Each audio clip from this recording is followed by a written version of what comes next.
Obstacle number 3, desensitization. In today's technologically driven world, we have overcome many problems and also created many pleasures through immediacy and efficiency. As a result of these seeming victories, we have also created many imbalances that our bodies and minds simply are not intended to handle. Obesity, addictions of all kinds, and many other chronic diseases and conditions are all due to the simple progress we've made over nature's hurdles through technology. What these all add up to is a numbing of the senses, which, as you remember, are one of the critical components to experiencing gratitude.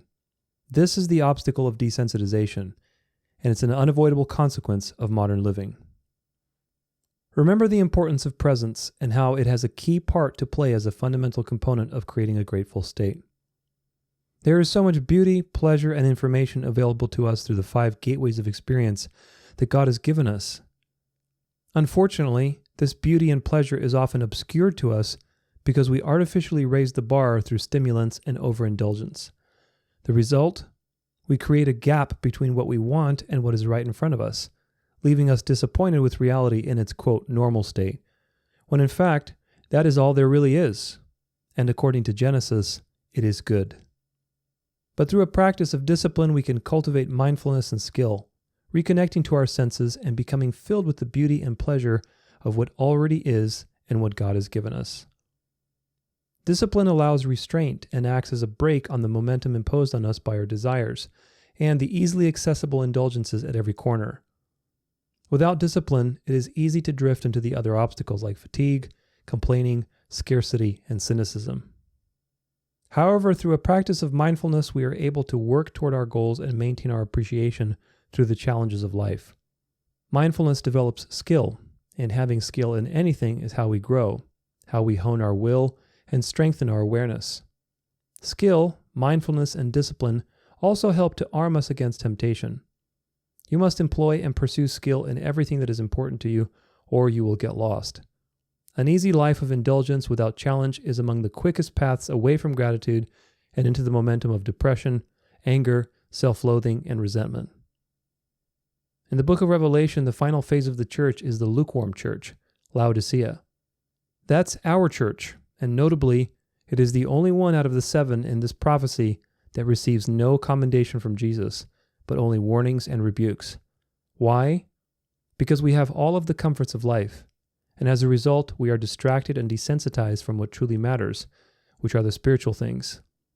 Later in Revelation 13, we see a picture of the world marveling after the Antichrist power, and the astute will notice that marveling doesn't happen in a communist dystopia, but rather in a world where all your needs are taken care of, a counterfeit golden age. So desensitization is of utmost importance to be aware of.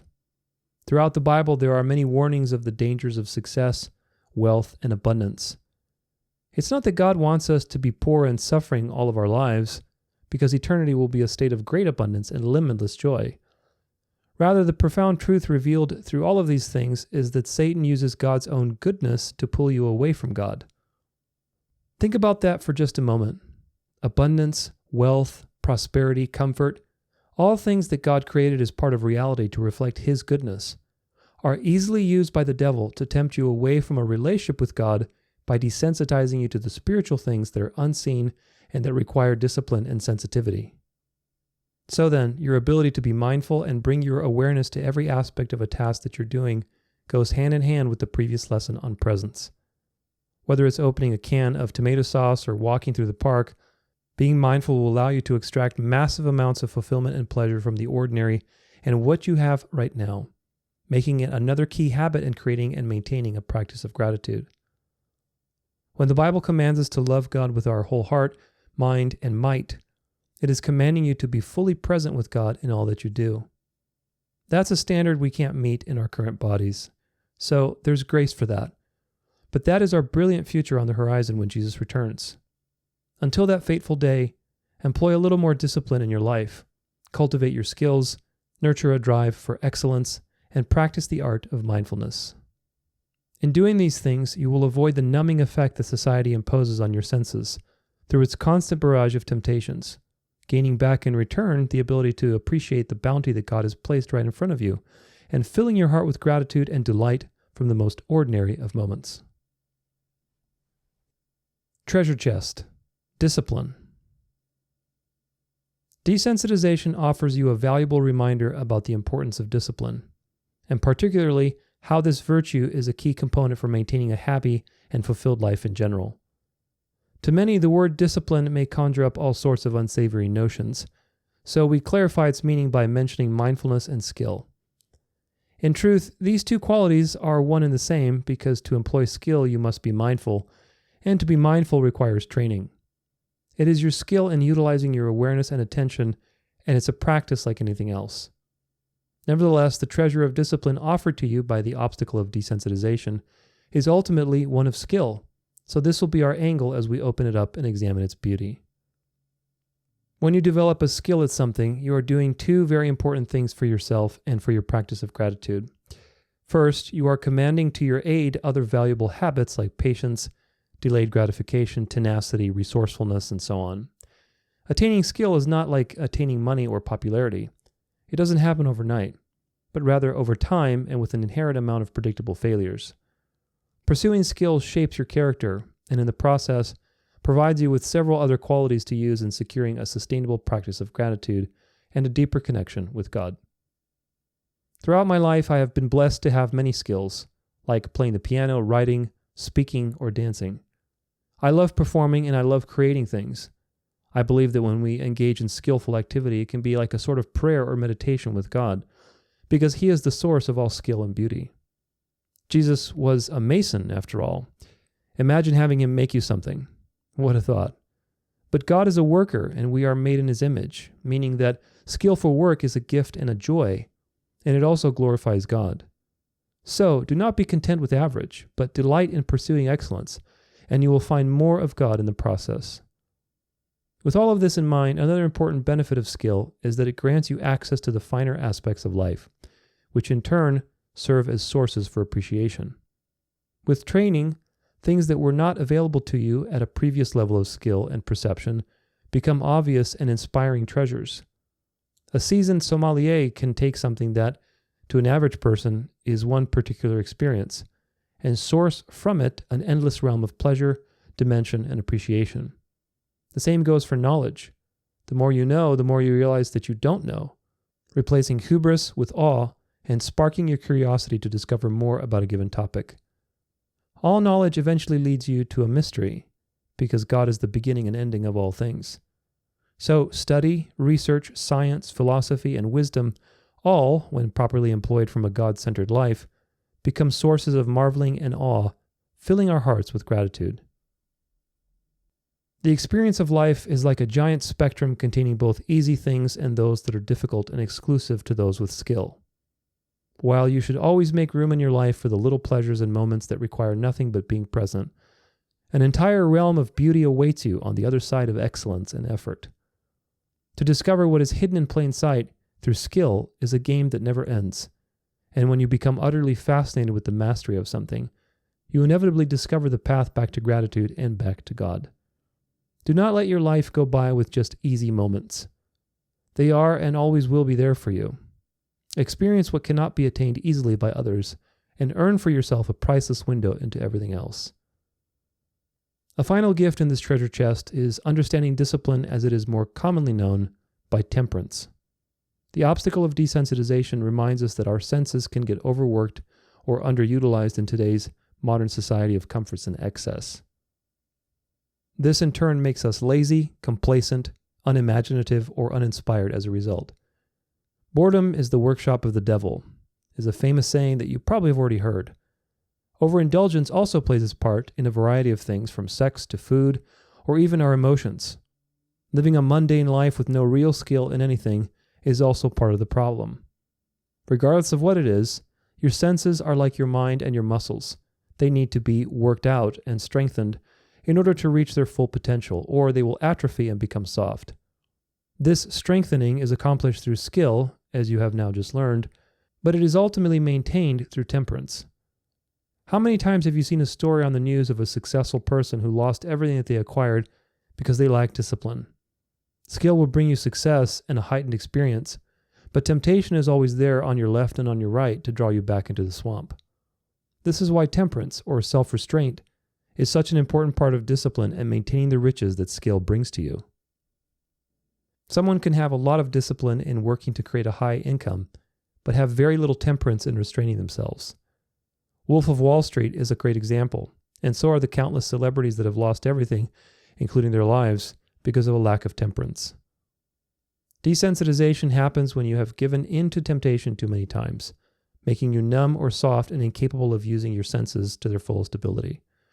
In this state, you need more and more of a given thing to have the same effect. This is how drug addictions, overdose, abuse, infidelity, and many other problems precipitate in one's life. But with skill, you can sharpen your senses and get more out of what already exists, rather than seeking more. It's all about quality over quantity. And by practicing temperance, you can prevent your senses from being dulled by the inherent pull of distractions and temptations always available. They go hand in hand to keep you strong, sharp, and able to find appreciation, even in the midst of life's most difficult challenges. Practice skill in everything that is important to you, developing a fascination with mastering the basic elements of life. This is the advice I would give to all of my students, because it's how you build confidence and appreciation in what you're doing. The same goes for everything else in your life. Remember the gifts of mindfulness, skill, and temperance that are all part of a disciplined life. Through their daily practice, you will create a strong foundation that will always guide you away from desensitization and back to appreciating all that God has blessed you with. Trail markings, desensitization. The trail markings for navigating out of desensitization are the following. Avoid dependence on caffeine, cigarettes, energy drinks, spicy food, video games, extremely loud music, alcohol, and anything else that dulls your ability to sense. These things, if not balanced, will over time negatively affect your ability to appreciate and lead to greater problems down the road. Curate the information that you consume and adjust it toward productive, educational, and interesting topics that further your growth and appreciation. Stop watching television. Balance watching the news with reading the Bible and studying theology. Limit or stop watching sports, dramas, science fiction, reality shows, and the like. Replace these things with educational podcasts, edifying content, and sources that are actually teaching you something valuable or improving your skills. Learn a skill and devote yourself to its mastery. Find something that you are innately curious about and develop your ability in it through practice and instruction. Discover an appreciation for excellence and the rewards it brings to your life. Share that skill with others through performance, service to others, or simply sharing your creativity. Solve a problem that needs solving. Involve others and contribute to their lives. Reap the rewards of discipline that most are unwilling to sow for. Getting your bearings. We've now covered some good ground and are about halfway through the swamp. Rest assured, some of the most difficult parts of the journey are still ahead of us. So, before we go on, let's retrace our steps and do a quick review. You first learned that inherent nature plays a fundamental role in framing your practice of gratitude. The world is ruled by change, and this change will inevitably bring calamity and suffering to your doorstep. Additionally, your own programming will always have something negative to say about these changes because we live in the Genesis curse. Together, these two worlds, the external and the internal, create the resistance we experience in our lives on a daily basis. But this resistance teaches us about the value of acceptance, specifically about the things that we can and cannot control.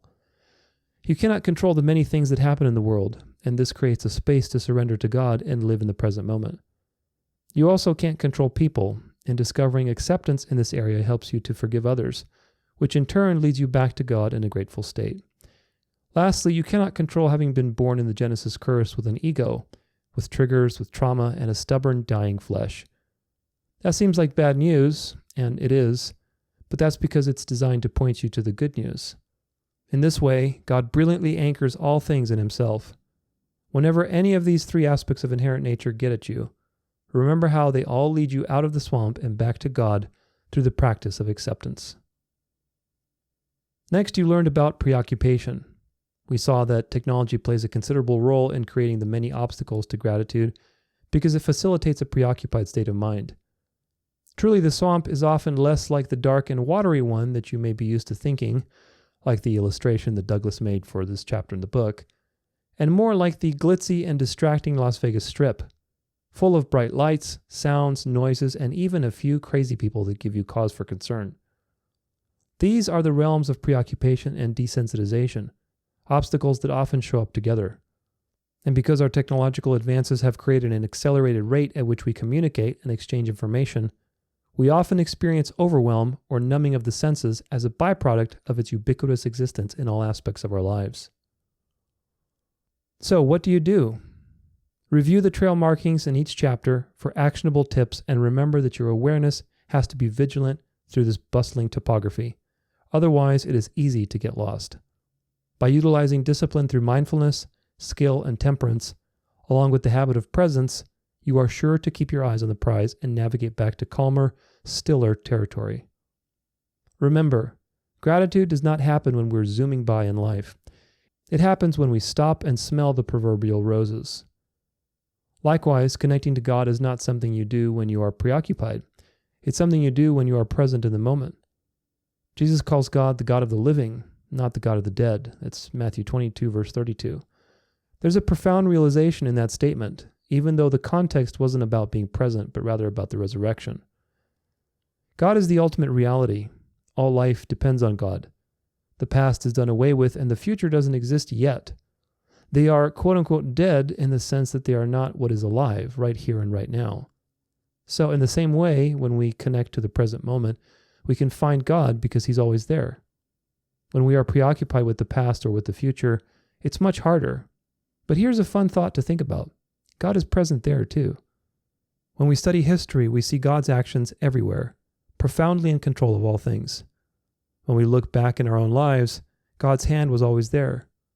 When we look to the future through Bible prophecy, we see God has given us what will happen, and it's being fulfilled today very vividly. And when we look ahead in our own lives, we know God will be there no matter what happens.